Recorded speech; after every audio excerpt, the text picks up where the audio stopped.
Hello and welcome everyone. स्वागत है आप सभी का आयराई वाला यूट्यूब चैनल पर, जिसका कब से आपको इंतजार था कि कब एग्रोनॉमी के जेआरएफ के जो पेपर सीरीज है उसका सॉल्यूशन लेके आएंगे। तो आज मैं और मेरे साथ सुधीर सर, हम कंप्लीटली जो हमारा जेआरएफ भाई जेआरएफ 2024 का जो पेपर है वो हम सोल्व करेंगे आज, बिल्कुल अनफिल्टर्ड वे में आपसे बातचीत करेंगे।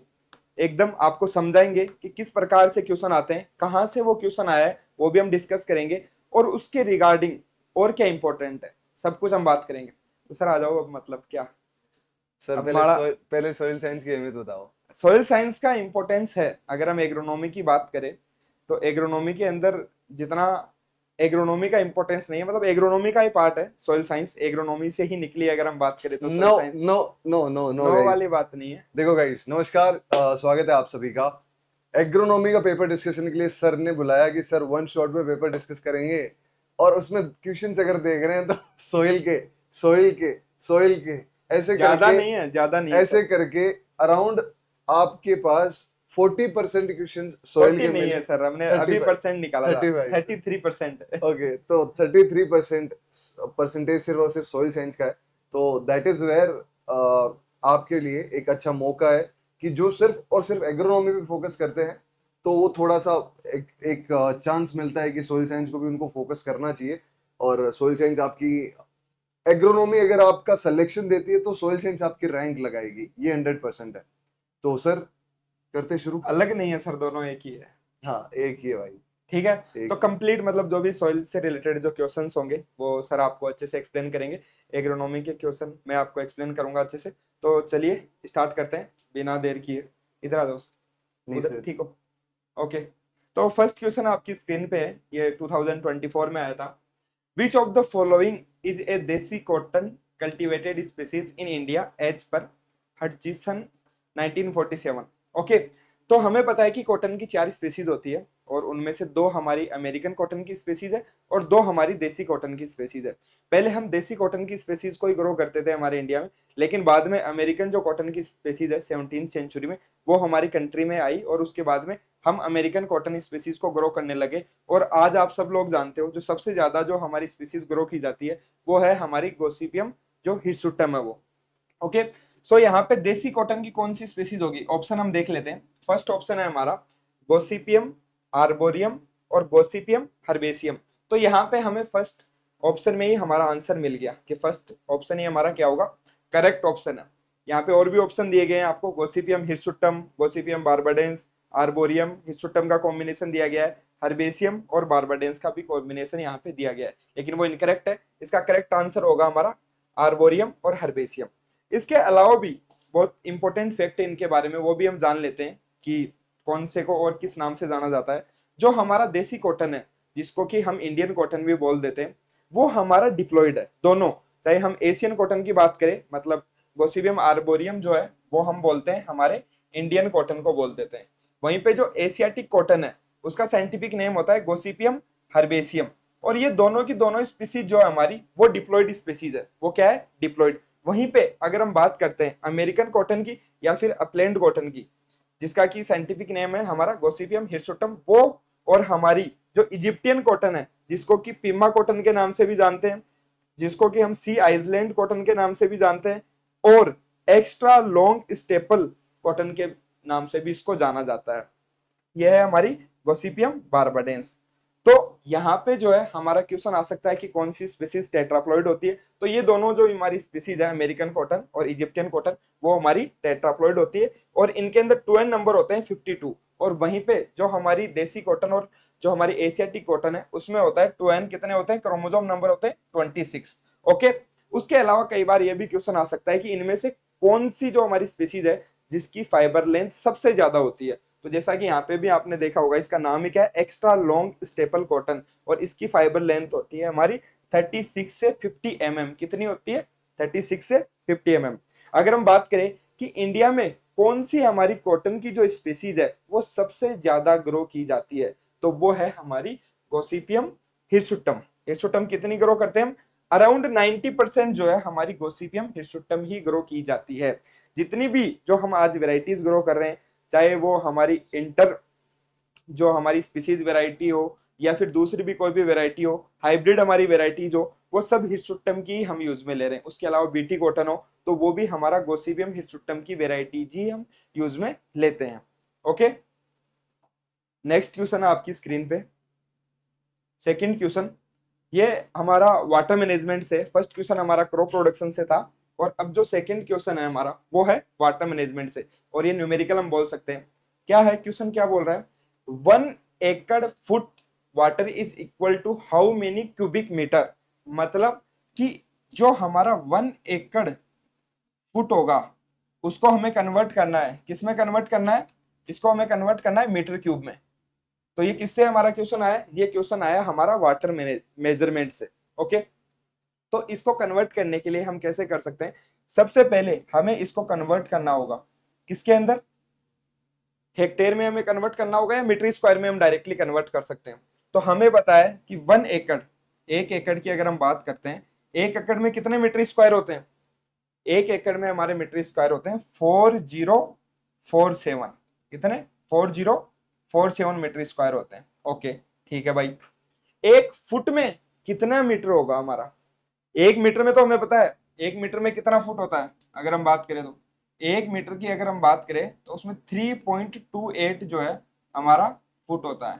ठीक है, तो एक, अगर हम बात करें फुट की, तो उसके अंदर कितना मीटर होगा, उसमें होगा, अगर हम इसको डिवाइड करें, एक को अगर हम डिवाइड करेंगे 3.28 से, तो वो आएगा हमारा 0.30, अराउंड कितना आएगा 0.30 मीटर। ये क्या हो गया हमारा, 1 फुट में 0.30 मीटर हो गया। तो यहाँ पे हम 0.30 लिख देते हैं, 1 फुट इक्वल्स टू 0.30 मीटर। अगर हम दोनों को मल्टीप्लाई करेंगे तो वो हमारी क्या आ जाएगी, मीटर क्यूब में हमारा वॉल्यूम आ जाएगी। ठीक है, तो मल्टीप्लाई करके देख लेते हैं, 4047 multiply by 0.30। Okay sir, multiply करो इसको, कितना आएगा, कैलकुलेटर में कर लो। 12। Okay sir. हाँ, ये अराउंड आएगा आई थिंक। अगर हम इसके आंसर की बात करते हैं तो इसका आंसर तो होगा हमारा फर्स्ट ऑप्शन होगा।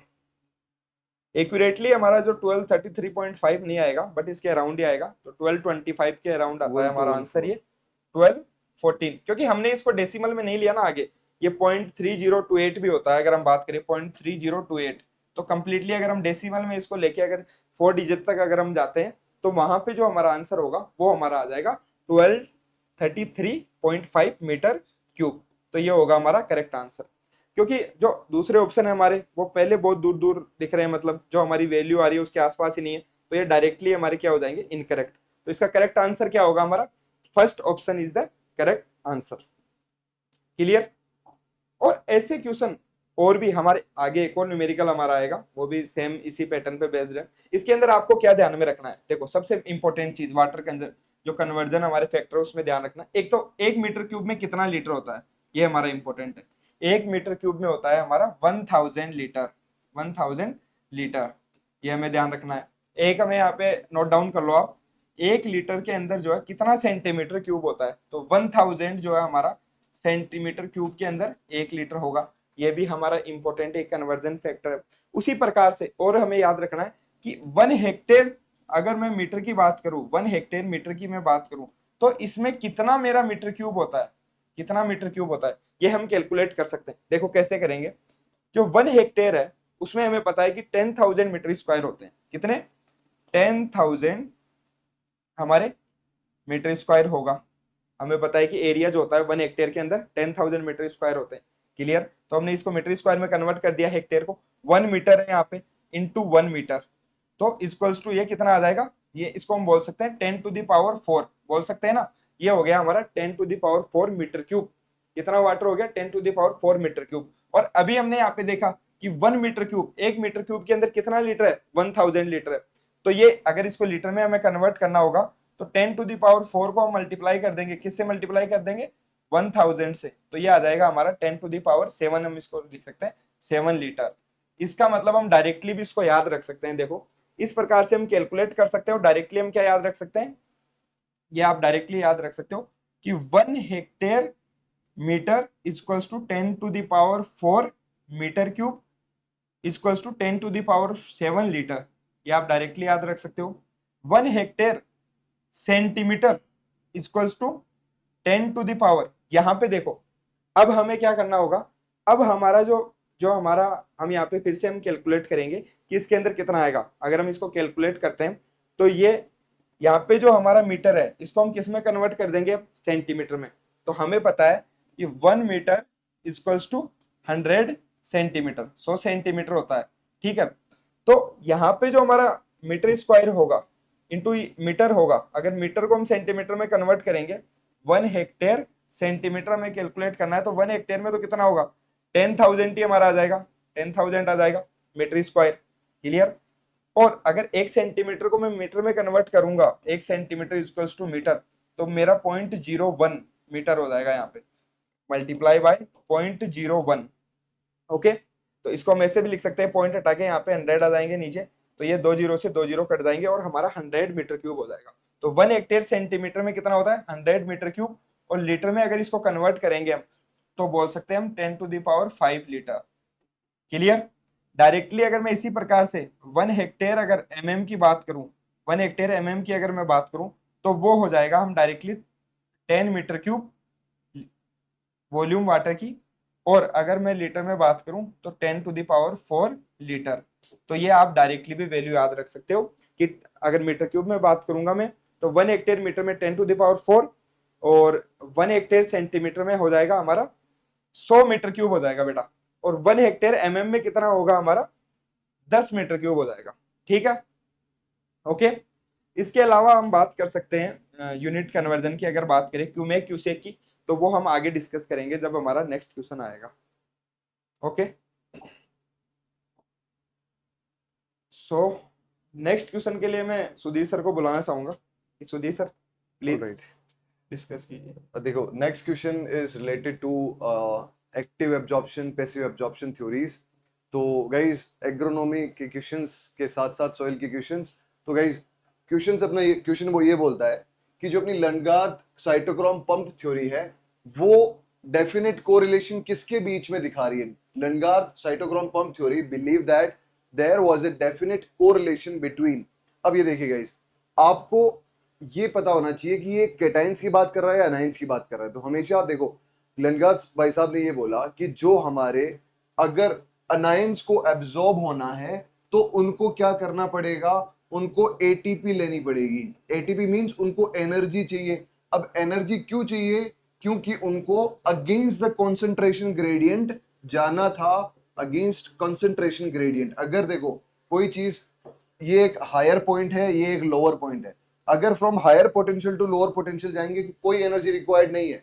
लेकिन अगर हमें अगेंस्ट द कंसंट्रेशन ग्रेडियंट, अगर यहां से यहां जाना है तो हमें एक्स्ट्रा एनर्जी लगानी पड़ेगी। That is where ATP comes into action. और एटीपी जहां आएगी वहां एनर्जी की रिक्वायरमेंट होगी। तो बेसिकली ये एक्टिव प्रोसेस है जहां अनायंस का एब्जॉर्प्शन होना है, पहली चीज। अब वो अनायन एब्जॉर्प्शन की अपन ने बात कर ली, अनायन एब्जॉर्प्शन यहाँ पे भी है, यहाँ पे भी है, तो ये दोनों ऑप्शन तो होंगे नहीं। अब अपन बात करते हैं कि ये जो एटीपी है वो कहां से आएगी। तो जो एटीपी है वो जो रेस्पिरेशन प्रोसेस है जहां से एनर्जी रिलीज हो रही है वो यूज होगी अपने जो एनायंस हैं उनको अगेंस्ट द कंसंट्रेशन भेजने के लिए। तो that is where option number second is right, respiration and anion absorption जो आपका ऑप्शन है वो करेक्ट है। और इसी के साथ इनकी जो थ्योरी है, एनर्जी तो एटीपी से आएगी बिल्कुल सर, आप भी तो अभी आपको भी तो एनर्जी एटीपी से ही मिल हाँ, रही है। और 1937 में इन्होंने ये थ्योरी दी थी, ये भी आपको याद रख लेनी है। और एक्टिव पैसिव को ऐसे समझिए, मतलब पैसिव का मतलब तो ये हो गया कि जब आजकल गर्मियों का टाइम चल रहा है सर, तो स्विमिंग पूल में हम जाते हैं ना, तो जब ऊपर से नीचे आते हैं तो एनर्जी की कब कब गए आप? नहीं हम नहीं गए, बच्चे जाते होंगे। मतलब ऊपर से अगर जब नीचे आते हैं तो कोई हमें एनर्जी की रिक्वायरमेंट नहीं है, बट नीचे से जब ऊपर जाएंगे वापस तो एनर्जी की रिक्वायरमेंट हो सकती है। राजस्थान गए सर हम, पानी देख के तो किधर भी चले जाएंगे। चलो नेक्स्ट क्वेश्चन देखो, ये क्वेश्चन थोड़ा सा ना ट्रिकी है क्योंकि आप पहले एक बार अपन क्वेश्चन पढ़ते हैं कि क्वेश्चन बोल रहा है वेरिएशन इन एनवायरनमेंट। जो आपका देखो, variation in environment and landscape leads to soil evaluation rather than soil development. आपको पता है कि सॉइल फॉर्मेशन के लिए 5 फैक्टर्स हैं जो आपके ये आपके फैक्टर्स है। क्लोरपिट, CLORPT, ये किसने दिए भैया, ये आपके दिए जेनी भाई साहब ने 1941 में, ही आपको पता है। ये बोल रहे हैं कि अगर हम वेरिएशन इन एनवायरमेंट, एनवायरमेंट मतलब ये क्लाइमेट की बात कर रहा है, तो leads to soil evaluation rather than soil development, कि सोइल इवेल्युएशन में हेल्प करेगा। देखो एनटीए ने कैसे माना आई डोंट नो, बट इसका जो एक्चुअल होगा कि ये जो एनवायरमेंट में वेरिएशन होंगे वो सोइल डेवलपमेंट को भी इफेक्ट करेंगे। सिर्फ सोइल इवेल्युएशन, ये ऐसा कोई ऐसी कोई टर्म नहीं है कि सोइल इवेल्युएशन में हेल्प करेंगे, सोइल डेवलपमेंट में हेल्प नहीं करेंगे। तो this statement assertion is wrong. अब आते हैं अपन स्टेटमेंट बी पे। Intermediate topography affords the best condition for the formation of agriculture productive soil. ऐसा क्यों भैया? अगर हम इसको माने, देखो दो कंडीशंस, तीन कंडीशंस मान लेते हैं। इंटरमीडिएट बोला है तो बीच वाली कंडीशंस है। अगर आपकी दो, एक और कंडीशन है कि आपके पास हिली रीजन्स है, हिली रीजन्स है, और एक आपके पास है कि बहुत ही ज्यादा लोअर रीजन्स है जहां पानी इकट्ठा हो रहा है, स्टेग्नेशन हो रहा है, और ये है इंटरमीडिएट। ये बोल रहा है कि ये वाली जो स्ट्रेटेजी है ना, ये बेस्ट है सोइल डेवलपमेंट के लिए। क्यों? देखो हिली रीजन्स में क्या होगा कि आपके पास ये ऐसा एक रीजन है जहां जैसे ही वाटर आएगा, देखो सॉइल फॉर्मेशन में सबसे इंपॉर्टेंट है आपका क्लाइमेट, और क्लाइमेट में दो चीजें आती है, एक आता है टेम्परेचर और एक आता है वाटर। तो हिली रीजन्स में जैसे ही पानी आएगा सॉइल फॉर्मेशन के लिए, तो वो इधर पेनेट्रेट नहीं कर पाएगा क्योंकि रन ऑफ हो जाएगा। तो यहाँ सॉइल डेवलपमेंट ज्यादा होगी नहीं, और यहाँ इरोजन भी ज्यादा होगा। तो इरोजन ज्यादा होगा तो जो भी सॉइल डेवलपमेंट हो रही है वो नीचे बह जा रही है। तो ये कंडीशन तो ठीक नहीं है।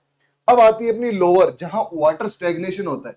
अब आपको पता है जहां वाटर स्टेग्नेशन है ना, वहां पे भी सोइल डेवलपमेंट उतनी नहीं होगी जितनी इंटरमीडिएट कंडीशन में होगी, जो अपन बोलते हैं ऑप्टिमम। ऑप्टिमम ही बेस्ट कंडीशन है। Excess of everything is bad. अगर पानी हो चाहे कम हो या ज्यादा हो, दोनों खराब है।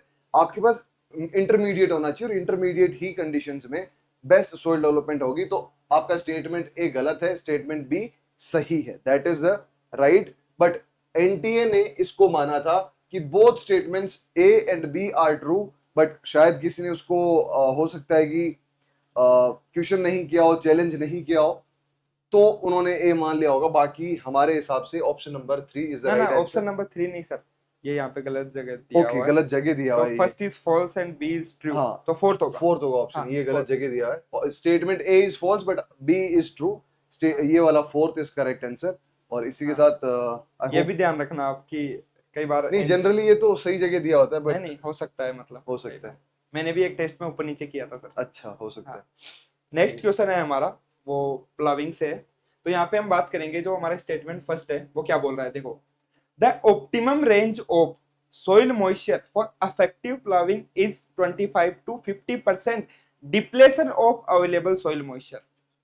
चलो देखे बात करते हैं। तो जो हम प्लाविंग करते हैं उसके लिए इफेक्टिव मॉइस्चर है, ये तो बहुत बेसिक है क्वेश्चन, आप सब लोग जानते भी हो कि प्लाविंग करने के लिए क्या इफेक्टिव मॉइस्चर चाहिए हमें, 25 to 50%। मतलब जब हम इरिगेशन कर देते हैं और उसके बाद में 25 to 50% तक हमारा डिप्लेशन हो जाएगा, मॉइस्चर वहां से रिमूव हो जाएगी, उसके बाद में ही हमें प्लाविंग वहां पे करनी चाहिए। तो कई बार ये डिप्लेशन वर्ड ना यूज में लेके डायरेक्टली क्वेश्चन इस प्रकार से भी आ सकता है कि कितना अवेलेबल सॉइल मॉइस्चर होगी तब हमारा वहां पे प्लाविंग कर सकते हैं। तो हमें याद रखना है 50 to 75% अवेलेबल सॉइल मॉइस्चर, और डिप्लेशन होगा तो वहां पे लिखा हुआ आएगा 25 to 50% depletion of available soil moisture. तो ये भी आप याद रखना कि अवेलेबल सॉइल मॉइस्चर कितनी होगी। 25 to 50% तो बुक्स में दिया है आपके, लेकिन वहां पे 50 to 75% अवेलेबल सॉइल मॉइस्चर भी आपके मेंशन कर सकता है एग्जामिनर। तो फर्स्ट स्टेटमेंट क्या हो गया हमारा, करेक्ट हो गया। चलो सेकंड स्टेटमेंट पे हम आते हैं।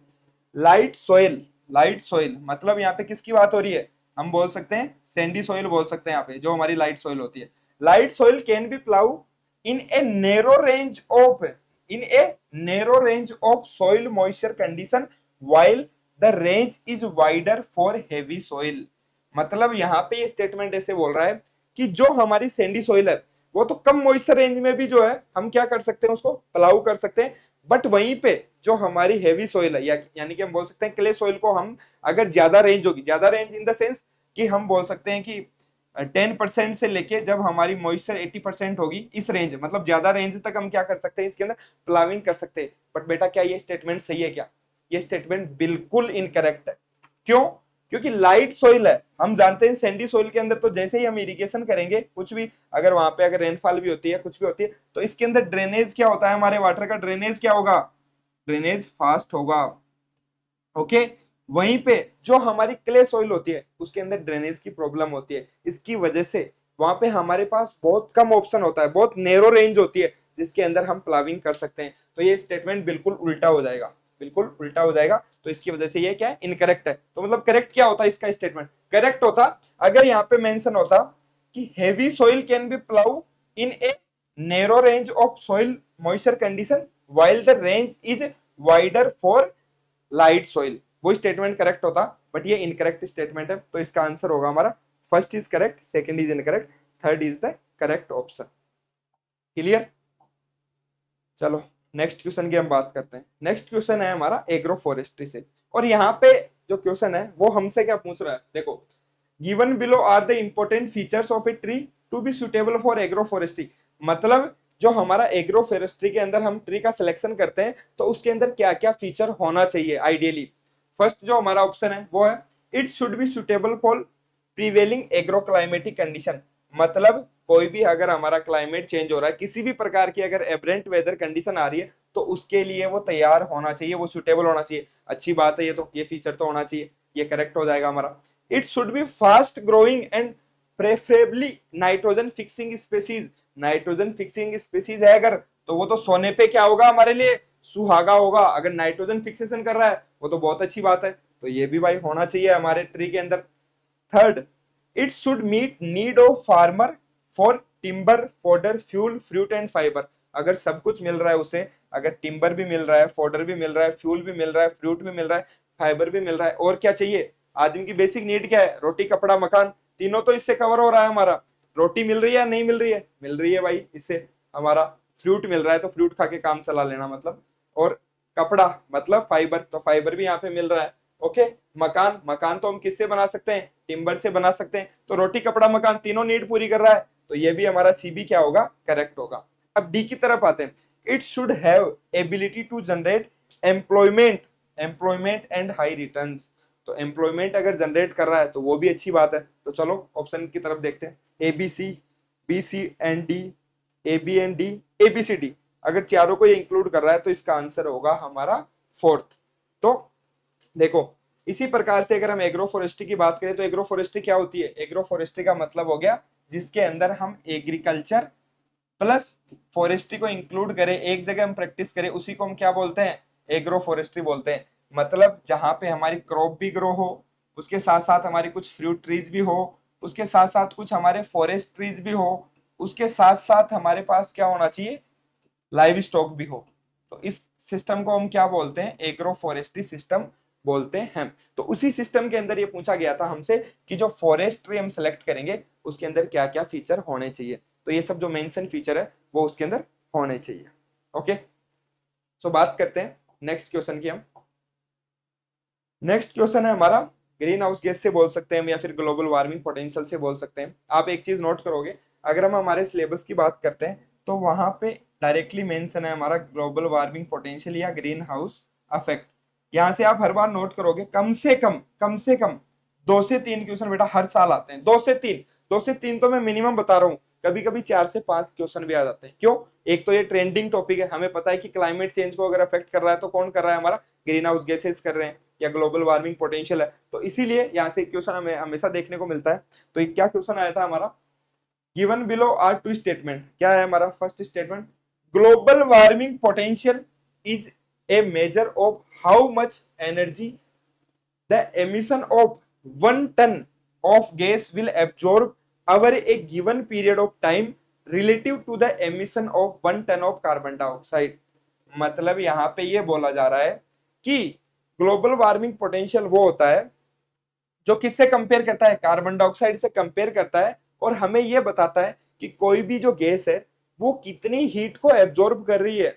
फाइनली कोई भी गैस करती क्या है, हमारा ग्रीन हाउस गैस इफेक्ट क्या होता है, ग्रीन हाउस गैस हमारा जिस प्रकार से हमारा ग्रीन हाउस गैस जो हमारा ग्रीन हाउस होता है ना, जिसके अंदर हम खेती करते हैं, उसके अंदर क्या होता है हमारा कि इस प्रकार से वो हमारा ग्रीन हाउस बना हुआ होता है। उसमें क्या करते हैं, जो हमारी शॉर्ट वेव रेडिएशन आती है उसको तो हम क्या करते हैं, वो तो अंदर आ जाती है, लेकिन लॉन्ग वेव रेडिएशन बाहर नहीं जा पाती है, जिसकी वजह से जो है वो हीट को ट्रैप करती है और हमारा टेम्परेचर इंक्रीज होता है, जिसकी वजह से हम क्रॉप को ग्रो कर पाते हैं वहां पे। ठीक है, उसी प्रकार से ग्रीन हाउस गैसेज करती है हमारे इन्वायरमेंट में। वो क्या करती है कि एटमॉस्फेयर के अंदर जो है हमारे ग्रीन हाउस गैसेज प्रेजेंट है। सोलर रेडिएशन आएगी, वो तो आसानी से आ पा रही है क्योंकि शॉर्ट वेव रेडिएशन की फॉर्म में आ रही है, पर जब वापस जाएगी अर्थ से हमारे रेडिएट होके तो वो इंफ्रारेड रेडिएशन की फॉर्म में जाएगी, मतलब लॉन्ग वेव रेडिएशन की फॉर्म में जाएगी। तो जैसे ही जाएगी तो हमारी वहां पे गैसेज प्रेजेंट होगी, वो इसको क्या करेगी, एब्जॉर्ब कर लेगी। सर शॉर्ट वेव रेडिएशंस और लॉन्ग वेव रेडिएशंस क्या होती है, ये भी अपन दोस्तों को बता देते हैं। बिल्कुल। देखो शॉर्ट वेव रेडिएशंस क्या होगी कि देखो, आप अगर सन की बात करेंगे, सर पेन दे दो, पेन लेके ही बैठोगे तो जो हमारा सन है वो अगर रेडिएशन एमिट करेगा तो वो एक हमारे, ये अपना अर्थ है मान लो, ठीक है, तो इसके पास जो एनर्जी है ना ये बहुत ज्यादा है। तो आपके पास ये जो जो भी सन की वेवलेंथ होती है वो शॉर्ट वेव होती है, और जो आपकी अर्थ वापस जो री एमिट करती है वो आपकी लॉन्ग वेव होती है। और इनकी बेसिकली एनर्जी कम हो जाती है क्योंकि आपको पता है कि जितनी टकराएगी फिर वापस जाएगी। तो लॉन्ग वेव रेडिएशन, आपको पता है कि वेव क्या है, ये वेवलेंथ है। अब आपको पता है कि एक ये वेवलेंथ है और एक ये है। मैं थोड़ा सा इसको इरेज कर देता हूं इफ यू अलाउ सर। एक तो आपकी वेवलेंथ ये है और एक आपकी वेवलेंथ ये है। तो मतलब ये शॉर्ट वेव लेंथ हो गई और इसकी एनर्जी ज्यादा होगी, और ये होगी आपकी लॉन्ग वेवलेंथ। मतलब जितनी ज्यादा वेवलेंथ होती है उतनी एनर्जी कम हो जाएगी, और दैट इज व्हाई सन के पास S4 शॉर्ट वेव और आपकी लॉन्ग वेव होगी आपकी अर्थ वाली सर। नहीं, ठीक है, L4 बोलो ना सर, अब S4 सन, S4 short wave radiation. S4 Sudhir sir कोई नहीं। और एक और यहाँ पे मैं एक और चीज यहाँ पे एड ऑन करना चाहूंगा कि जो हमारी वेवलेंथ होती है वो हमारी फ्रीक्वेंसी के इनवर्सली प्रोपोर्शनल होती है। अगर वेवलेंथ हमारी कम होगी तो फ्रीक्वेंसी क्या होगी, ज्यादा होगी। तो ये भी कई बार क्वेश्चन आ जाता है। तो वेवलेंथ जो है वो हमारी इनवर्सली प्रोपोर्शनल होती है फ्रीक्वेंसी की, वो भी आप ध्यान रखिएगा। तो फर्स्ट स्टेटमेंट क्या होगा हमारा, करेक्ट होगा। करेक्ट कैसे होगा कि ग्लोबल वार्मिंग जो पोटेंशियल है उसका मेन, जो मेजर करने का मेन जो हमारा रोल है वो यही है कि जो दूसरी गैसेज है हमारी, जैसे कि मीथेन हो गई, ये भी एक ग्रीन हाउस गैस है, एक हमारी जो N2 हो गई नाइट्रस ऑक्साइड, तो वो ये मेजर करना चाहता है कि ये जो हमारी गैसेज है वो CO2 के कंपैरिजन में कितनी हीट को एब्जॉर्ब कर रही है। और हम सब जानते हैं कि ग्लोबल वार्मिंग पोटेंशियल जो मीथेन है उसका 25 होता है, 25। इसका मतलब अगर हमारे एटमॉस्फेयर के अंदर 1 टन, अगर हम बात करते हैं, अगर हमारी ये बोल रहा है कि जो हमारी 25 टन जो CO2 है वो जितना काम करेगी हमारे एटमॉस्फेयर में, उतना काम कौन कर देगा, हमारा 1 टन मीथेन कर देगी। मतलब 25 ton of CO2 is equal to 1 ton methane.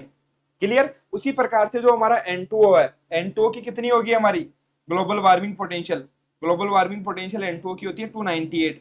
मतलब जो हमारी 298 टन की रिक्वायरमेंट होगी किसकी, CO2 की। जितना 298 टन CO2 हमारी एब्जॉर्ब करेगी हीट को, उतना तो हमारी 1 टन ही नाइट्रस ऑक्साइड एब्जॉर्ब कर लेगी। यही हमारा रिफ्लेक्ट करता है क्या, ग्लोबल वार्मिंग पोटेंशियल। तो फर्स्ट स्टेटमेंट हमारा करेक्ट हो जाएगा। सेकंड स्टेटमेंट क्या बोल रहा है, a gas with smaller global warming potential warms the earth more compare to CO2 over that time period. भाई ये गलत बात बोल दी, यहाँ पे एग्जामिनर खेल गया, यहाँ पे एग्जामिनर ने दिमाग लगा दिया। फर्स्ट स्टेटमेंट तो करेक्ट दे दिया, लेकिन दूसरे में स्टूडेंट को फंसाने के लिए उसने क्या कर दिया यहाँ पे इनकरेक्ट स्टेटमेंट। कैसे कि भाई जिसका ग्लोबल वार्मिंग पोटेंशियल कम होगा वो वार्म द अर्थ मोर, वो गर्म ज्यादा कैसे करेगी। भाई जिसका ग्लोबल वार्मिंग पोटेंशियल ही कम है मतलब उसकी हीट को एब्जॉर्ब करने की कैपेसिटी क्या होगी हमारी, कम होगी। और जिसकी हीट को एब्जॉर्ब करने की कैपेसिटी कम है वो तो वार्म क्या करेगी, कम करेगी। बट यहाँ पे बोल रहा है कि ग्लोबल वार्मिंग पोटेंशियल जो है जिसका कम होगा वो ज्यादा वार्म करेगी। ये इनकरेक्ट हो जाएगा हमारा स्टेटमेंट। अगर यहाँ पे ये लिखा हुआ होता a gas with larger global warming potential warms the earth more, तब बात हमारी करेक्ट होती। क्लियर। तो हमारा फर्स्ट स्टेटमेंट होगा हमारा ट्रू, और सेकंड स्टेटमेंट क्या होगा हमारा, फॉल्स होगा। और देखो अगर डायरेक्टली हम पेपर डिस्कशन का जो मेन पर्पज है हमारा वो यही है कि हम आपके साथ डिस्कस करें। अगर हमें ये बताना होता है कि इसका आंसर क्या है, वो तो आप सब लोगों को ही पता है, आप लोगों के पास ऑलरेडी प्रीवियस पेपर भी है, आपके पास आंसर की भी है। लेकिन यहाँ पे हमारा मेन पर्पज है कि इससे और क्या क्वेश्चन आ सकते हैं उसको डिस्कस करना। यस और no sir. Yes sir. Sir इसको क्लीन करके सेलेक्ट करवाओ। या आई नो सर। सर पसीने आ गया आपका। कोई नहीं। सो नेक्स्ट क्वेश्चन है हमारा, correct the order in decreasing trend of reservoirs based on their capacity at full reservoir level. मतलब यहाँ पे अब देखो यार, ये जो क्वेश्चन है ना, मुझे नहीं लगता कि 1% स्टूडेंट भी इसको ठीक कर पाएंगे या करेक्ट कर पाएंगे, क्योंकि कोई भी रिजर्वियर की कैपेसिटी कौन याद करता है। हम इतना याद कर लेते हैं कि कौन सा हमारा डैम है, वो कौन सी रिवर पे बनाया गया है, या फिर ज्यादा से ज्यादा हम याद कर लेंगे कि वो कौन से स्टेट में है। बट यहाँ पे कैपेसिटी के अकॉर्डिंग उसको अरेंज करने के लिए पूछ लिया गया। हाँ, हम आइडिया लगा सकते हैं कि यार ये जो डैम होगा जिसका नाम हम ज्यादा सुन रखे हैं या जो ज्यादा हमारा टॉप मोस्ट डैम में आता है, नागार्जुन सागर, उसके अंदर जो है हमारा हाईएस्ट उसकी कैपेसिटी हो सकती है। बट ठीक है, हम इनको अरेंज करने से पहले इनकी कैपेसिटी डिस्कस कर लेते हैं एक बार। ठीक है, तो बेटा जो हमारा नागार्जुन सागर डैम है, नागार्जुन सागर डैम देखो वो है कहाँ पे। सबसे पहले तो हम इसके बारे में जानेंगे कि वो है कहाँ पे। ये तो भैया बिल्कुल हमारे तेलंगाना और आंध्र प्रदेश के बिल्कुल बॉर्डर पे है, इसलिए इसका तो आंसर ही दोनों होगा। अगर ऑप्शन में हमारा तेलंगाना आता है वो भी करेक्ट है, अगर आंध्र आता है वो भी करेक्ट है, क्योंकि ये दो हमारे इसके डिस्ट्रिक्ट है, तेलंगाना के और आंध्रा के, जो बिल्कुल बॉर्डर पे ये लगता है। इसकी वजह से इसका आंसर क्या होगा, तेलंगाना और आंध्र प्रदेश दोनों आएगा। ठीक है, कौन सी रिवर पे ये बनाया गया है, कृष्णा रिवर पे ये बनाया गया है। क्या इसकी कैपेसिटी है, इसकी कैपेसिटी है 11,560 मिलियन क्यूबिक मीटर। ठीक है, क्लियर। दूसरा जो हमारा डैम है उकई डैम, ये कहाँ पे, ये हमारा है गुजरात में। कौन सी रिवर पे बनाया गया है, तपी रिवर पे ये बनाया गया। कितनी कैपेसिटी है इसकी, 7,414 मिलियन मीटर क्यूब। ये आपको याद नहीं रखनी है कैपेसिटी, बट ये जरूर याद रखना कि कौन से स्टेट में है और कौन सी रिवर पे ये बनाया गया है। ठीक है, नेक्स्ट आ गया हमारा श्री राम सागर। जो श्री राम सागर जो हमारा डैम है वो तेलंगाना में है और गोदावरी रिवर पे ये बनाया गया। नेक्स्ट हमारा डैम है वो है कोयना डैम। ये कहाँ पे बनाया गया है, महाराष्ट्र में है ये। और कौन सी रिवर पे बनाया है, कोयना रिवर, नाम भी क्या है उसका, कोयना रिवर, जो कि कृष्णा बेसिन से जो है हमारी निकलती है। ये क्वेश्चन आ रखा है वैसे, कोयना रिवर वाला भी आया है क्या? 2024 या 23 में आया था। कोयना रिवर कौन से स्टेट में है, ये पूछा गया। हाँ, तो ये यहाँ से यही पूछते कोयना हैं, डैम। मतलब डैम से मोस्टली कि कौन से स्टेट में है, या फिर आता है कि कौन सी रिवर पे वो बनी है। बिल्कुल। नेक्स्ट है हमारा इडुकी डैम, जो कि केरला में है, और जो पेरियार हमारी रिवर है वहां पे वो बना है। क्लियर। तो सर और भी कुछ इंपॉर्टेंट डैम की बात कर ले या फिर इतने बहुत। हाँ, आगे और भी होंगे। बताओ, आप बोलो तो मैं बात कर लूँ, नहीं तो बिल्कुल, रहने करो दो। करो करो हैं? करो। आप देखो, बता वाटर साइंस की चीज है ना, ये बेसिकली आपको कोई बुक में नहीं मिलेगी, लेकिन जो प्रिसाइजली सर ने ये टेबल बनाई है ना, हाँ, एक वैसे और। मैं कम ही तारीफ करता हूँ रोहित सर की, लेकिन कभी कभी कर देनी चाहिए।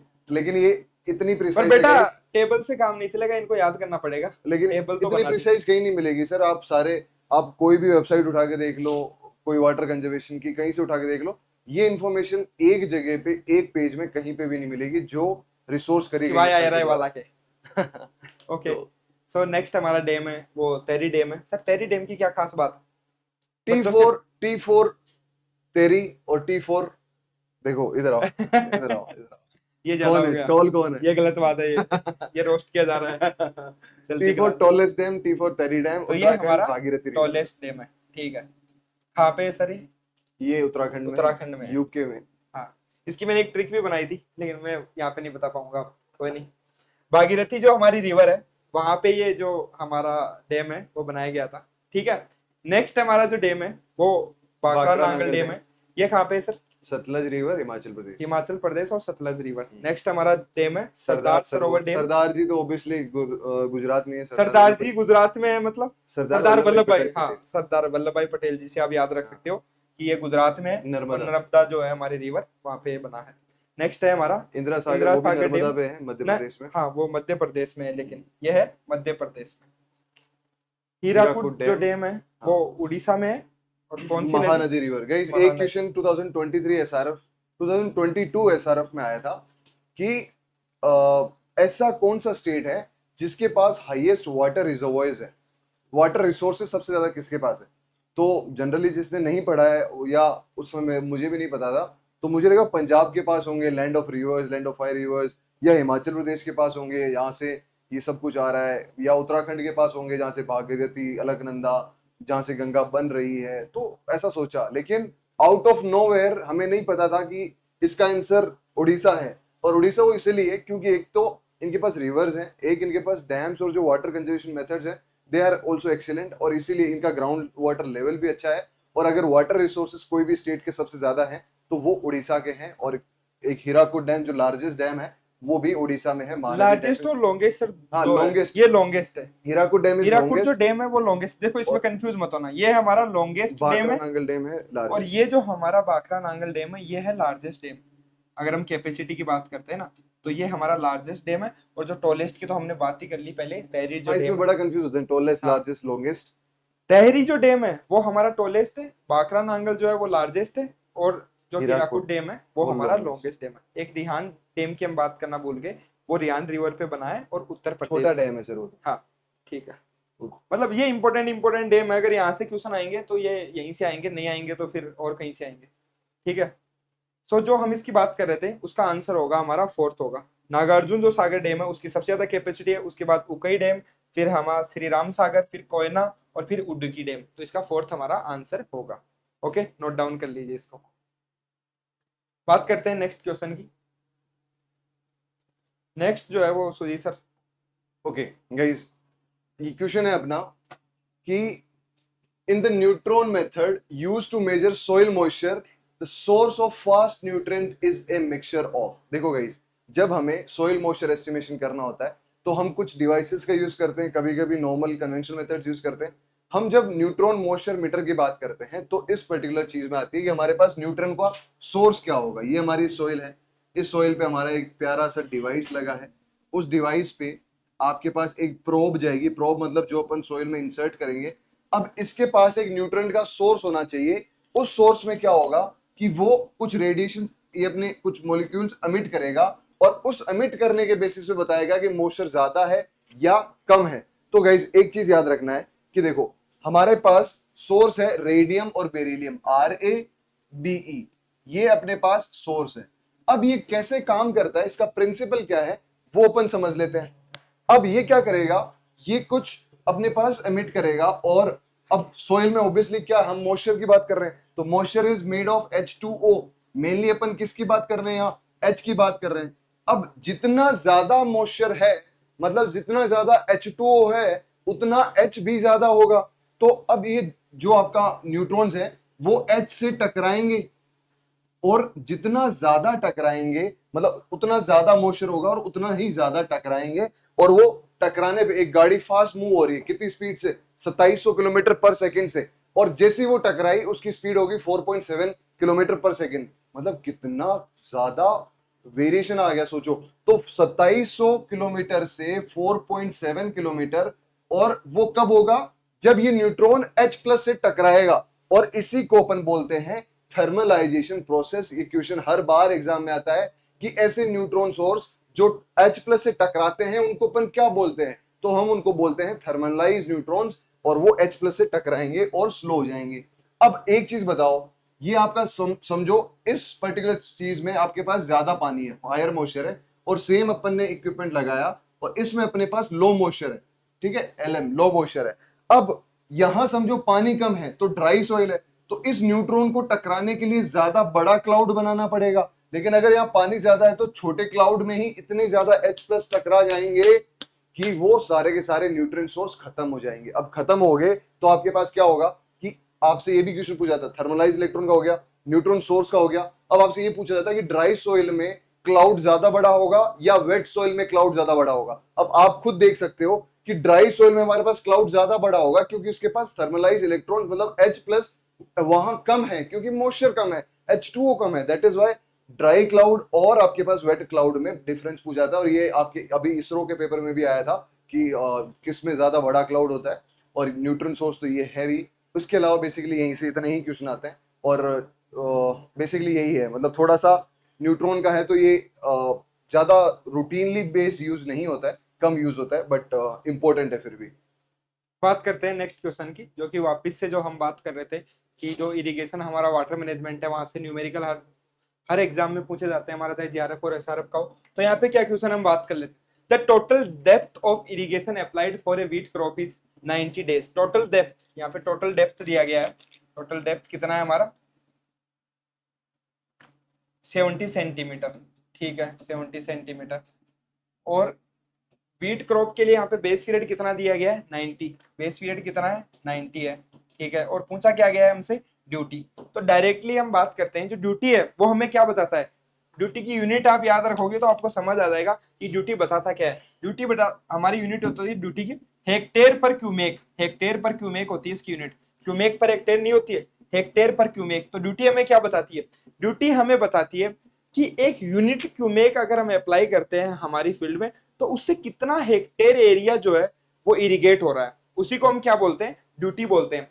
डेप्थ की हम बात करते हैं तो डेप्थ डेल्टा क्या बोलता है, डेल्टा बोलता है हमारी टोटल डेप्थ को, टोटल डेप्थ को मतलब अगर हम बात करें, हम इरिगेशन अप्लाई करते हैं, जब हमारा फर्स्ट इरिगेशन अप्लाई करते हैं तब से लेके जो हमारा लास्ट इरिगेशन होता है, अगर उसको हम ऐसे मान के चलते हैं कि अगर हम सॉइल पे अप्लाई तो कर रहे हैं बट वो अंदर एब्जॉर्ब नहीं हो रहा है, अंदर एब्जॉर्ब नहीं हो रहा है मतलब इस पे हम कलेक्ट करते हैं केवल, अगर कलेक्ट करें अगर हम उसको, हम हर बार फर्स्ट टाइम हमने इरिगेशन दिया उसमें 5 सेंटीमीटर, फिर हमने 5 सेंटीमीटर दिया, तो उसको हम एक बार ऐसा एज्यूम करते हैं कि वो अंदर एब्जॉर्ब नहीं हो रहा है, तो जितना भी टोटल जो वाटर हम उसके जो इरिगेशन पीरियड है मतलब बेस पीरियड में जो भी टोटल हम इरिगेशन अप्लाई करते हैं तो उसी को हम क्या बोलते हैं, अगर सेंटीमीटर में मेजर करें तो उसी को हम बोलते हैं बेटा डेल्टा बोलते हैं। और बेस पीरियड क्या हो गया, जहां पे हम फर्स्ट इरिगेशन अप्लाई करते हैं वहां से लेके जो लास्ट इरिगेशन का जो पीरियड होता है उसी को हम बोलते हैं base period.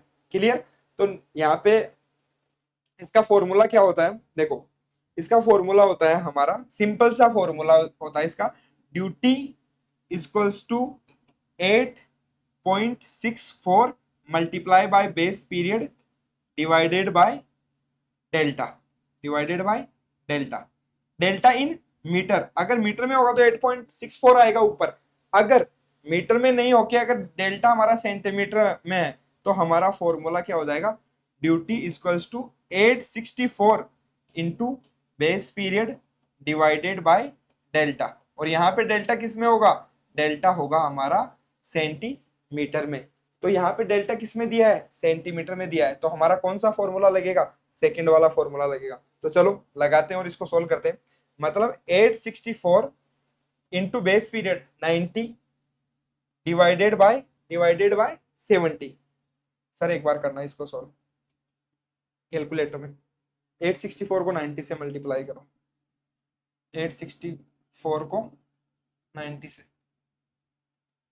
864 into 90 77760 7760 divided by करो सर 70, 1110 1110.1110.85, 0.85 तो हम इसको बोल सकते हैं 1111, तो इसका आंसर होगा हमारा first is the correct answer.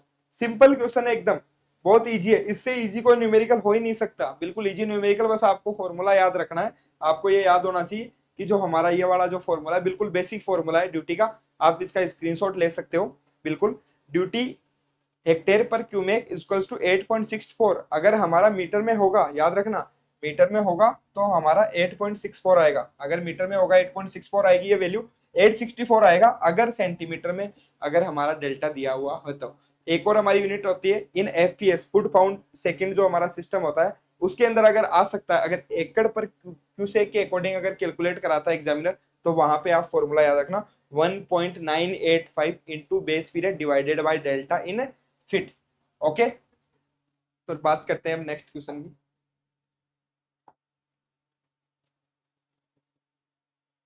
Next जो क्वेश्चन है वो हमारा बिल्कुल सिंपल है, इससे कोई सिंपल क्वेश्चन हो ही नहीं सकता हमारा।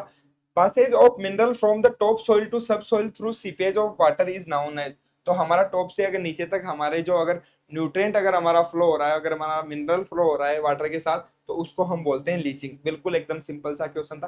परकोलेशन हम बोलते हैं अगर हमारा ओनली वाटर अगर ऊपर से नीचे जा रहा है, टॉप सॉइल से सब सॉइल में अगर ओनली हमारा वाटर जा रहा है तो उसको हम बोलते हैं, वाटर मूव कर रहा है उसको हम बोलते हैं परकोलेशन। एक और चीज याद रखना, जो एंट्री ऑफ वाटर होता है उसको इन्फिल्ट्रेशन बोलते हैं।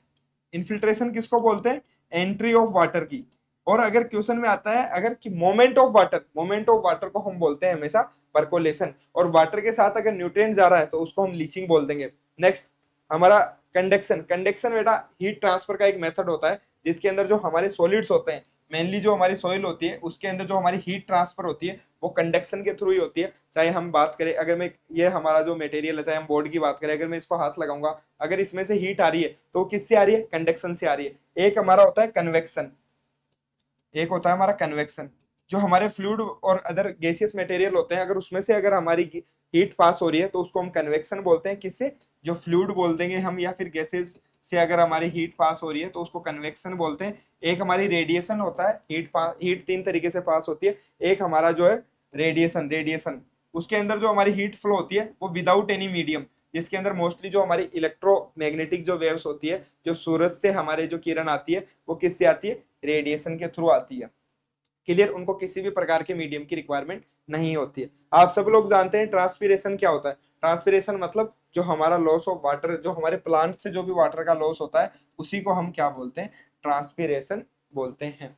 क्लियर? इवापोरेशन हम बोलते हैं जब हमारी सॉइल से या फिर कोई भी जो बॉडी है उससे अगर वाटर लॉस हो रहा है, चाहे हमारी वाटर बॉडी से लॉस हो रहा हो, तो उससे अगर हमारा वाटर लॉस हो रहा है उसको हम बोलते हैं इवापोरेशन।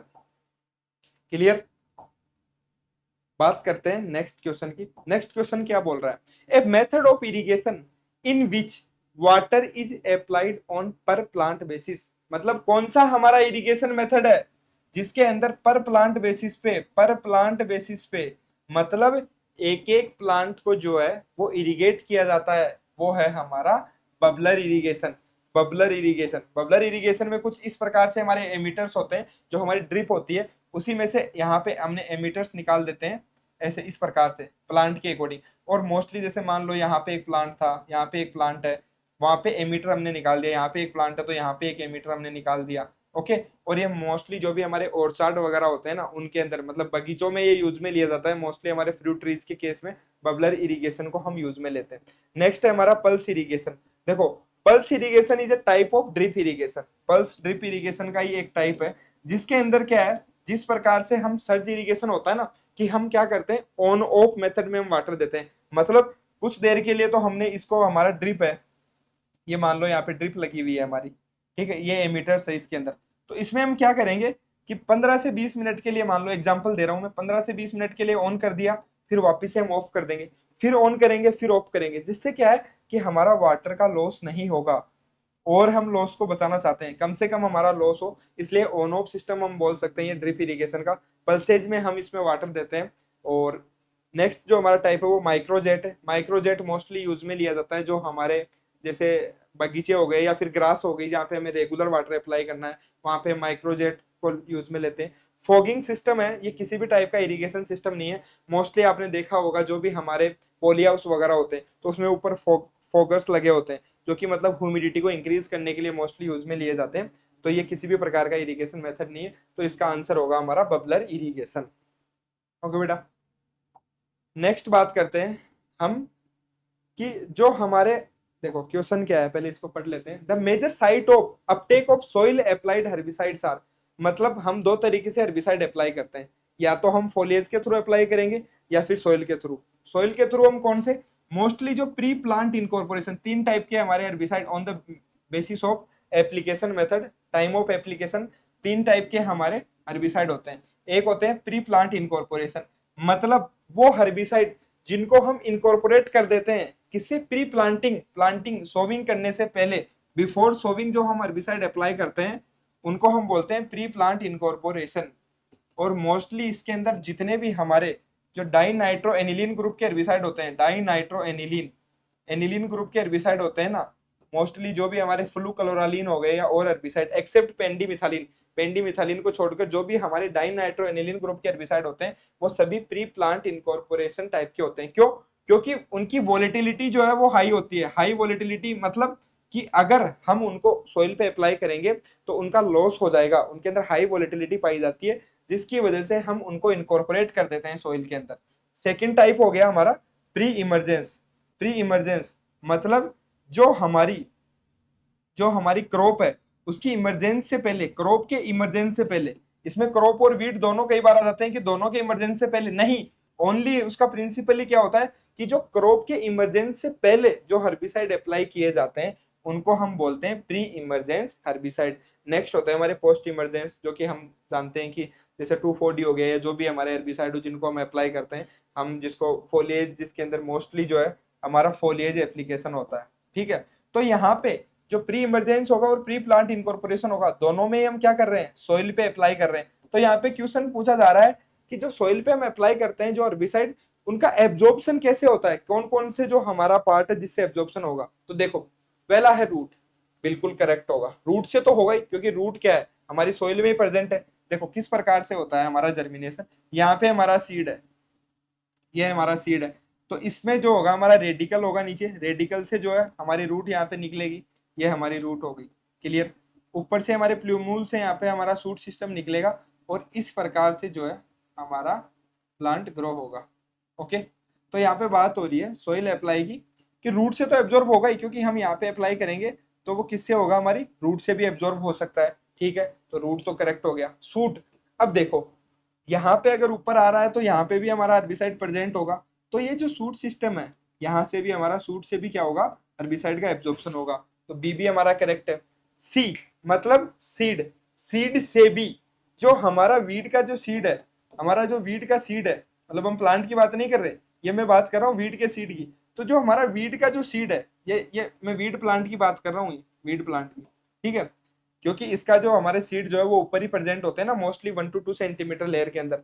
तो वीड के सीड से भी वो जो है हमारा एब्जॉर्ब हो सकता है, जो सोइल अप्लाइड हेर्बिसाइड है। तो सी भी इसका करेक्ट होगा। डी, क्या लीव से हो सकता है, बिल्कुल नहीं हो सकता, क्योंकि लीव से तो जो हमारा फोलिएज अप्लाइड हेर्बिसाइड है वो हमारे लीव से एब्जॉर्ब होता है। तो इसका आंसर होगा ए बी सी वाला। कौन सा ऑप्शन है, fourth, fourth is a correct answer. Okay, बात करते हैं हम नेक्स्ट क्वेश्चन की, और next question Sudhir sir okay संभालिए इसको। बिल्कुल।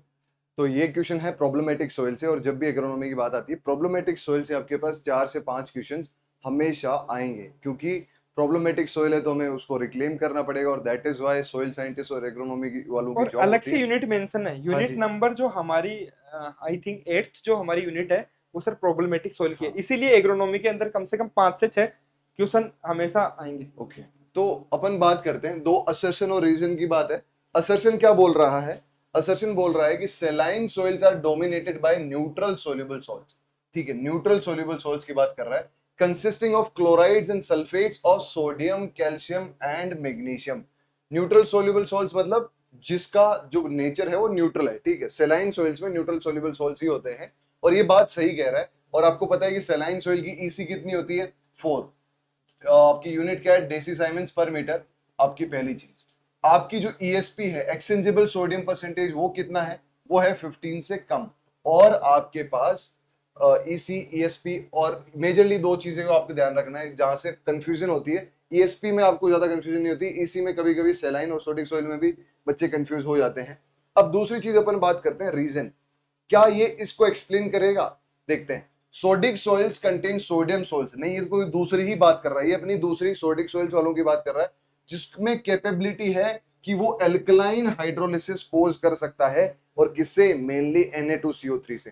देखो पहली बात सही थी, सेकंड बात, sodic soils contain sodium salts, बिल्कुल सोडियम सॉल्ट्स, तभी तो इसकी एक्सचेंजेबल सोडियम परसेंटेज 15 से ज्यादा होगी, और इसकी ईसी क्या है, वो 4 से कम होगी।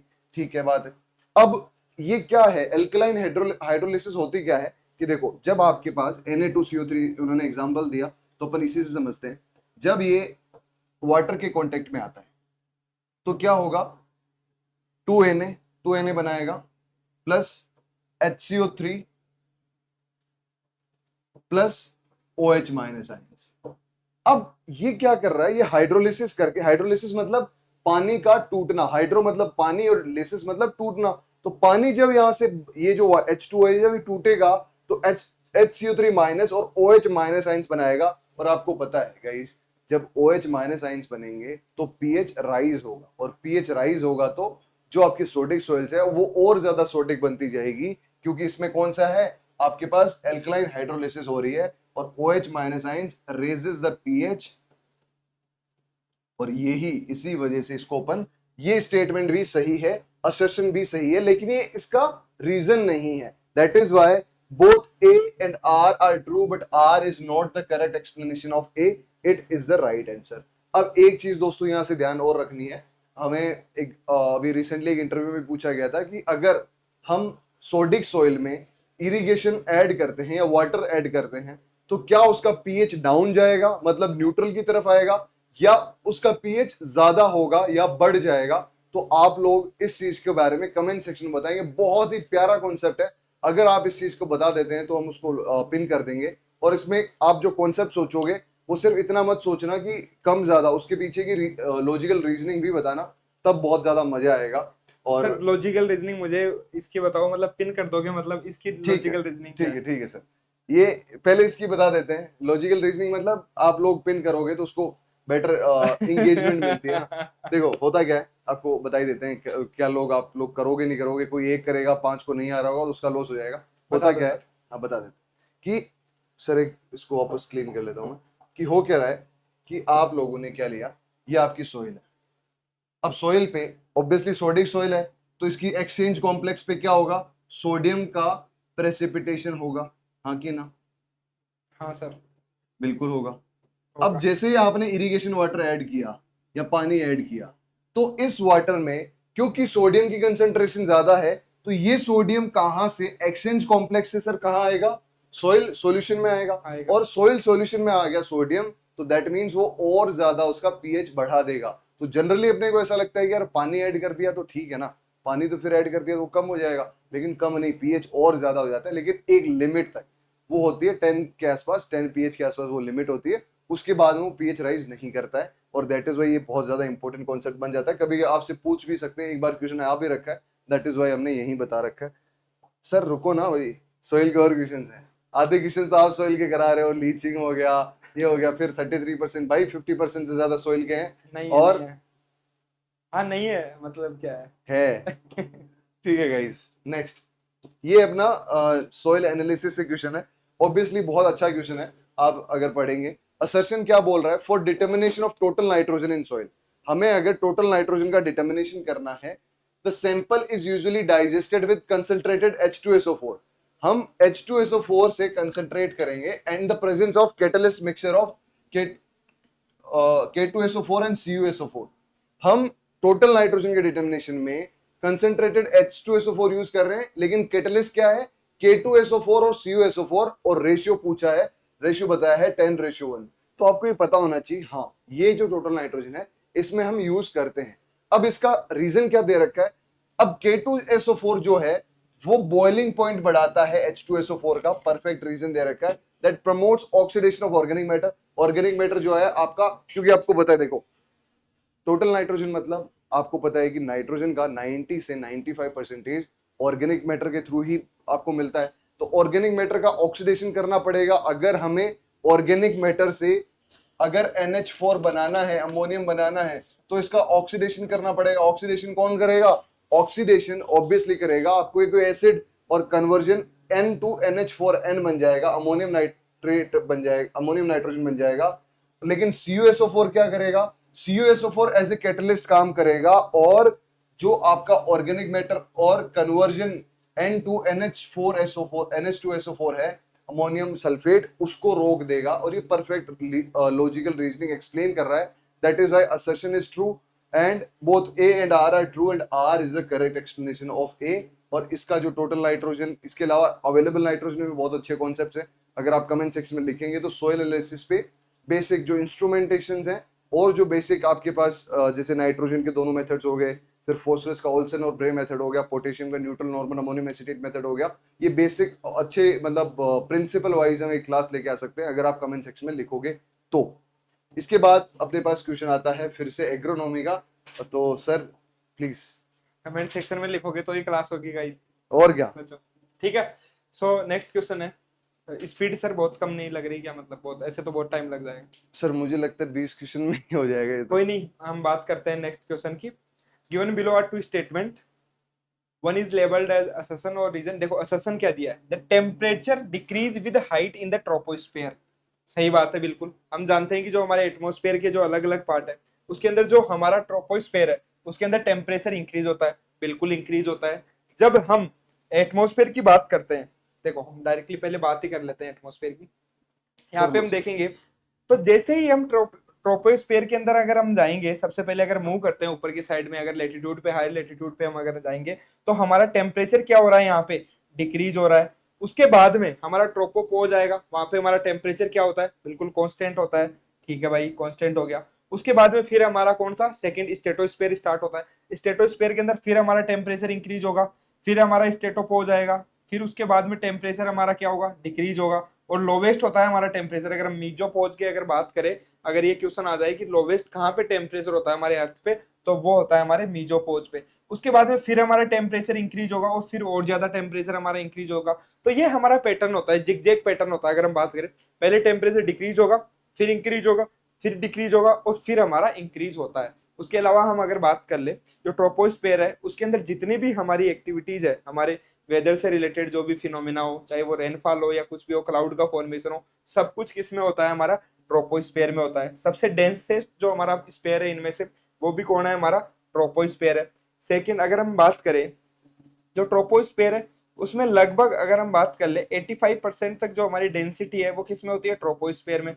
50% जो हमारी डेंसिटी है वो किस में होगी, स्ट्रेटोस्फेयर में। बाकी तो ऊपर जो है हमारी ज्यादा डेंस नहीं होता, मतलब सब कुछ जो मोस्टली जो हमारी, हम अगर बात कर लेते हैं गैसेज वगैरह जो भी हमारी प्रेजेंट होती है, वो ट्रोपोस्फेयर में और स्ट्रेटोस्फेयर में ही प्रेजेंट होती है। उसके अलावा एक और क्वेश्चन आता है, जो हमारा एक्सोस्फेयर है उसमें कौन सी गैस प्रेजेंट होती है, हमारी hydrogen and helium gas present होती है, ये भी याद रखना। ओजोन लेयर कहाँ पे प्रेजेंट होगी, ओजोन लेयर हमारी प्रेजेंट होती है किसमें, स्ट्रेटोस्फेयर के अंदर हमारी प्रेजेंट होती है। ठीक है, तो ये मोस्टली इंपॉर्टेंट क्वेश्चन है जो हमारे एटमॉस्फेयर के फिजिकल स्ट्रक्चर से बनते हैं। तो वापस से हम क्वेश्चन पे आते हैं।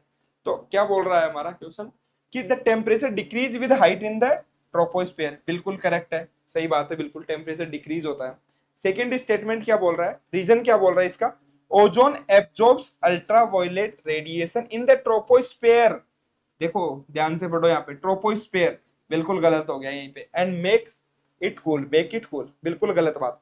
एक तो पहली बात तो ये कि जो हमारी ओजोन जो लेयर होती है वो एब्जॉर्ब करके कूल नहीं बनाती है, पहली तो ये बात भाई, वो तो गर्म करती है। अगर कूल अगर एब्जॉर्ब करेगी अगर रेडिएशन को, तो ऑफकोर्स टेम्परेचर हमारा इंक्रीज होगा, हीट को एब्जॉर्ब करेगी तो पहली बात तो ये गलत है। दूसरी, जो हमारी ओजोन लेयर है वो ट्रोपोस्फेयर में प्रेजेंट नहीं होती, वो स्ट्रेटोस्फेयर में प्रेजेंट होती है। क्लियर, तो ये होगा हमारा बिल्कुल गलत स्टेटमेंट। तो A is true and R is false. कहाँ पे A is correct but R is not correct, तो थर्ड ऑप्शन जो है वो हमारा इसका राइट आंसर होगा। ओके, बात करते हैं नेक्स्ट क्वेश्चन की। नेक्स्ट जो हमारा क्वेश्चन है वो है इंस्टीट्यूट से, हमारे आईसीआर के इंस्टीट्यूट की हम बात करते हैं। देखो पहला इंस्टीट्यूट कौन सा है यहाँ पे, आईसीआर का central institute of temperate horticulture. Temperate horticulture कहाँ पे है भैया, कहाँ पे ठंड कहाँ पे होती है हमारी सबसे ज्यादा, श्रीनगर में। तो ये कहाँ पे होगा, हमारा श्रीनगर में होगा। दूसरा, directorate of onion and garlic research, जो हमारा ऑनियन और जो गार्लिक रिसर्च का जो डायरेक्टरेट है वो कहाँ पे होगा, वो होगा हमारा पुणे के अंदर। तो बी का हो गया हमारा फोर्थ, पुणे के अंदर है ये इंस्टीट्यूट। नेक्स्ट जो हमारा इंस्टीट्यूट है एनआरसी, किस पे, इंटीग्रेटेड फार्मिंग सिस्टम, जो इंटीग्रेटेड फार्मिंग पे, ओनली जो एनआरसी और इंटीग्रेटेड फार्मिंग कहाँ पे है, यह है हमारा मोतिहारी बिहार के अंदर है, मोतिहारी बिहार में है ये हमारा इंस्टीट्यूट। नेक्स्ट जो हमारा इंस्टीट्यूट दिया गया है यहाँ पे वो है एनआरसी ऑन पोम ग्रेनेट। तो पोम ग्रेनेट पे जो एनआरसी है वो है हमारा सोलापुर के अंदर। क्लियर, तो कौन सा होगा इसका आंसर, ए के अंदर होगा हमारा सेकंड, बी के अंदर फोर्थ होगा, सी के अंदर होगा हमारा फर्स्ट, और डी में थर्ड। तो फर्स्ट हमारा आंसर हो जाएगा। ओके, एक और इंस्टीट्यूट है, ये एनआरसी है इंटीग्रेटेड फार्मिंग पे। जो हमारा Indian institute of farming system research है वो कहाँ पे है, वो मोदीपुरम में है बेटा, याद रखना, वो मोदीपुरम मेरठ यूपी में है। मोदीपुरम मेरठ यूपी में है वो Indian institute of farming system research, और ये एनआरसी है, ये मोतिहारी बिहार के अंदर है। ठीक है, जितने भी हमारे इंस्टीट्यूट जो दिए गए हैं ना वो सब आप याद कर लेना। एक एक क्वेश्चन तो हर बार आता है, कौन से डिस्ट्रिक्ट में वो सिचुएटेड है, कौन से स्टेट में वो लोकेटेड है, ये जरूर आप याद कर लेना। इसके अलावा अभी कुछ हमारे इंस्टीट्यूट है जिनके नाम चेंज किए गए हैं।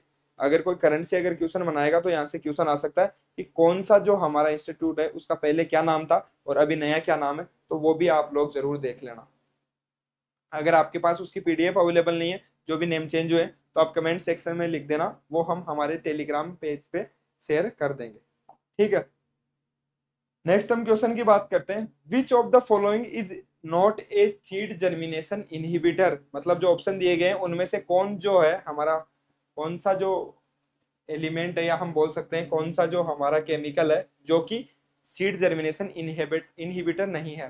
फर्स्ट ऑप्शन है हमारा बोमेरिन, नेक्स्ट है हमारा थेलाइड्स, नेक्स्ट है हमारा फेरुलिक एसिड और नेक्स्ट ऑप्शन है जिब्रेलिक एसिड। तो आप सब लोग जानते हैं कि जो जिब्रेलिक एसिड है वो तो क्या करता है, हमारे जर्मिनेशन को प्रमोट करता है। तो ये इनहिबिटर कैसे हो सकता है, ये तो हमारा क्या करता है, जो जर्मिनेशन है उसको प्रमोट करता है। तो ये हमारा क्या होगा, इसका करेक्ट आंसर होगा। किस प्रकार से प्रमोट करता है कि देखो, जो भी हमारा सीड होता है ना, सीड, उसके अंदर जो एंजाइम्स होते हैं, जो एंजाइम्स होते हैं उनको एक्टिवेट करता है। कौन से एंजाइम्स, जो इसके अंदर जो भी कार्बोहाइड्रेट हमारा स्टोर्ड फूड होता है ना, उसको जो क्या करते हैं, डाइजेस्ट करते हैं, और उसको डाइजेस्ट करने से क्या मिलेगी, एनर्जी रिलीज होती है, और उसी एनर्जी को यूज में लेके जो है हमारे सीड का जर्मिनेशन होता है। तो याद रखना, जिब्रेलिक एसिड का जो है मेन रोल प्ले करता है, जिब्रेलिक एसिड सीड जर्मिनेशन के अंदर। नेक्स्ट क्वेश्चन हमारा मैच द फॉलोइंग टाइप है, और ये है हमारा वीड से। यहाँ पे बहुत सारे हमारे वीड होते हैं जो कि किसी एलिमेंट को लेके बहुत सेंसिटिव होते हैं, तो वो इसके इंडिकेटर भी होते हैं। इंडिकेटर इन द सेंस कि कोई वीड है हमारा, उसके अंदर अगर फास्फोरस की डेफिशिएंसी आएगी तो वो बहुत जल्दी अपने सिम्टम शो करता है, तो उसी को हम क्या बोलते हैं, इंडिकेटर वीड बोलते हैं। किसको बोलते हैं, इंडिकेटर वीड स्पीसीज बोलते हैं किसी भी न्यूट्रिएंट के लिए जो बहुत जल्दी सिम्टम शो करता है किसी न्यूट्रिएंट के लिए। तो यहाँ पे जो हमारा फास्फोरस होगा, फास्फोरस है, तो फास्फोरस के लिए कौन सा जो हमारा वीड स्पीसीज है वो सबसे पहले सिम्टम शो करेगा, तो फास्फोरस के लिए हमारा शो करेगा चिनोपोडियम एल्बम। चिनोपोडियम जो एल्बम है वो फास्फोरस के अगेंस्ट सेंसिटिव होता है। अगर थोड़ी बहुत भी अगर चिनोपोडियम एल्बम ग्रो हो रहा है और वहां पे थोड़ी बहुत भी अगर फास्फोरस की कमी है, तो सबसे पहले हमें सिम्टम देखने को मिलेंगे चिनोपोडियम एल्बम पे। नेक्स्ट हम बात करते हैं पोटाशियम की। अगर पोटाशियम की कहीं पे कमी है तो वो हमें कहाँ पे दिखाई देगी, वो हमें दिखाई देगी सबसे पहले क्राइसेंथेमम स्पीसीज जो है उस पे हमें दिखाई देगी। क्राइसेंथेमम जो है वो हमारा सेंसिटिव होता है किसके लिए, पोटाशियम के लिए। तो ये इसका इंडिकेटर वीड स्पीसीज हो गया। नेक्स्ट हम बात करेंगे मैग्नीशियम की। जो हमारा मैग्नीशियम है वो कौन सी इंडिकेटर वीड स्पीसीज होती है मैग्नीशियम के लिए, वो होती है हमारी सोलेनम नाइग्रम। नेक्स्ट हम बात करेंगे मैग्नीज। तो मैग्नीज के लिए होगा हमारा कौन सा ऑप्शन बचा है, चिनोपोडियम सेरोटिमम। सेरोटिमम देखो दोनों अलग अलग स्पीसीज है। चिनोपोडियम एल्बम तो फास्फोरस के लिए इंडिकेटर वीड स्पीसीज है, और चिनोपोडियम सेरोटिमम जो है वो हमारा इंडिकेटर स्पीसीज है मैग्नीज के लिए। तो इसका जो करेक्ट आंसर होगा वो होगा हमारा फर्स्ट ऑप्शन। इसके अलावा एक और चीज आप याद रख लेना, कई बार एग्जाम में पूछी जाती है, जो H2S है हमारा या फिर SO2 है, उसके लिए कौन सा इंडिकेटर प्लांट है, तो उसके लिए भी हमारी चिनोपोडियम स्पीसीज ही होगी। कई बार ऐसे भी आता है कि जो एयर पोल्यूशन है या पोल्यूशन के लिए कौन सा जो हमारा वीड है वो इंडिकेटर होता है, तो वो हमारा चिनोपोडियम स्पीसीज ही होती है। उसके अलावा मोलिब्डेनम के लिए रोरिपा एक वीड स्पीसीज होती है। ये मोलिब्डेनम के लिए जो है, ये भी आप नोट डाउन कर लो, मोलिब्डेनम के लिए जो है वो इंडिकेटर का काम करता है ये वीड। ओके, तो ये आप नोट डाउन कर लेना, ये याद कर लेना, वापस से आ सकता है ये क्वेश्चन, इंपॉर्टेंट है। नेक्स्ट हम बात करते हैं, एक क्वेश्चन आया था, ये थोड़ा हम बोल सकते हैं कि ऐसे क्वेश्चन मोस्टली नहीं देखने को मिलते हैं, बट इस क्वेश्चन की हम बात करते हैं। The idealize pattern range for planophile with most leaves nearly horizontal and erectophile with most leaves nearly vertical are. मतलब यहाँ पे एंगल की बात हो रही है। जो हमारे प्लेनोफाइल है उसके अंदर कितना हमें एंगल देखने को मिलता है हॉरिजॉन्टल से अगर हम बात करें तो, और जो हमारे इरेक्टोफाइल है उसके अंदर कितना देखने को मिलता है। देखो हमें एक तो नाम से ही पता लग रहा है क्या, प्लेनोफाइल, मतलब यहाँ प्लेन होगा, इतनी तो कंफर्म है। वहीं पे दूसरा हमारा इरेक्टोफाइल, इरेक्टोफाइल का मतलब हमेशा, इरेक्ट का मतलब होता है अगर हम बात करें तो वर्टिकली, जो वर्टिकली होते हैं ऊपर की साइड होते हैं उनको हम बोलते हैं इरेक्ट। तो जो प्लेनोफाइल होता है हमारा, उसके अंदर जो एंगल होता है वो 35 डिग्री से क्या होगा, हमारा लेस होगा। अगर हॉरिजॉन्टली अगर हम बात करें तो जो हमारी लीव्स है वो कैसे अरेंज होगी, लेस देन 35 डिग्री के अंदर अरेंज होगी, तो उसको हम प्लेनोफाइल बोलते हैं। वहीं पे इरेक्टोफाइल हम बोलते हैं अगर हमारी लीव्स जो है वो मोर देन, अगर 60 डिग्री से ज्यादा है, अगर हम हॉरिजॉन्टली अगर बात करें, अगर वो 60 डिग्री से ज्यादा का एंगल बन रहा है, ऊपर की साइड है, तो ही हम उसको क्या बोलेंगे, इरेक्टोफाइल बोलेंगे। और हम इसको बोल सकते हैं ये कि लीफ के एंगल के बेसिस पे जो है हमारे कैनोपी का जो है वो अरेंजमेंट होता है, इसका जो मोर देन 60। सो इसका क्या आंसर होगा दोस्तों, इसका आंसर होगा हमारा फोर्थ ऑप्शन, मतलब less than 35 degree from horizontal planophile canopy को बोलते हैं, इरेक्टोफाइल हम बोलते हैं, इसमें more than 60 degree from horizontal हमारी क्या होगी, जिसके अंदर कैनोपी होगा, मतलब एंगल होगा। ठीक है, बात करते हैं नेक्स्ट क्वेश्चन की हम। नेक्स्ट क्वेश्चन की बात करने से पहले गाइस, क्या लग रहा है आपको कि लेंथी डिस्कशन जा रहा है या नॉर्मल डिस्कशन जा रहा है? और लाइक हमने प्लान ज्यादा बनाया ज्यादा था, हो गया क्या? हमने प्लान बनाया था बेसिकली कि 2 घंटे में 120 क्वेश्चंस करने हैं, लेकिन रोहित सर 1 घंटा कितने 1 घंटा 4 मिनट हो चुके हैं और सर ने 20 क्वेश्चन ही कंप्लीट हुए हैं। तो गाइस देखो, सर जो एक्सप्लेन कर रहे हैं, हम जो एक्सप्लेन कर रहे हैं, वो तरीका है एक्सप्लेन करने का एक्चुअली, कि भाई आप अगर एक्सप्लेनेशन के लिए, डिस्कशन के लिए आए हो ना, तो आपको यही एक्सपेक्टेशंस होनी कहीं चाहिए बच्चे ऐसे ना बोले बंटी तेरा साबुन स्लो है क्या? नहीं, लेकिन अगर आपको बेस्ट है, मतलब अगर आपको क्वेश्चन आंसर्स का सिर्फ आंसर ही देखना है, तो एनटीए की आपके पास आंसर की होगी, हम आपको पीडीएफ प्रोवाइड करा देंगे। लेकिन अगर आप डिस्कशन चाहते हैं यहाँ से, इस टॉपिक से, आप जैसे न्यूट्रॉन मोशन मीटर था, उससे रिलेटेड कोई क्वेश्चन आ गया तो नहीं भूलेंगे, डैम से क्वेश्चन आ गया तो कोई भी क्वेश्चन यहाँ से बाहर जाएगा ही नहीं, ये क्वेश्चन आ गया तो उसके बाहर कुछ जा ही नहीं सकता।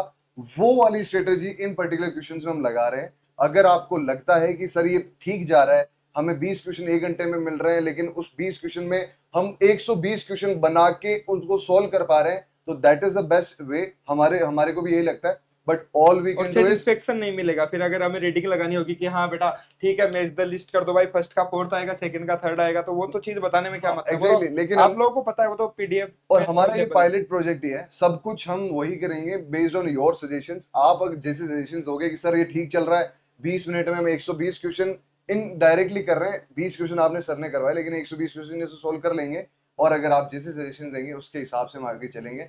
तो सर आई होप कि इस वीडियो को हम यहीं रोक देते हैं और बच्चों के सजेशंस कमेंट सेक्शन में लेते हैं कि हाँ उनको अभी उनको कैसा चीज चाहिए, ठीक है?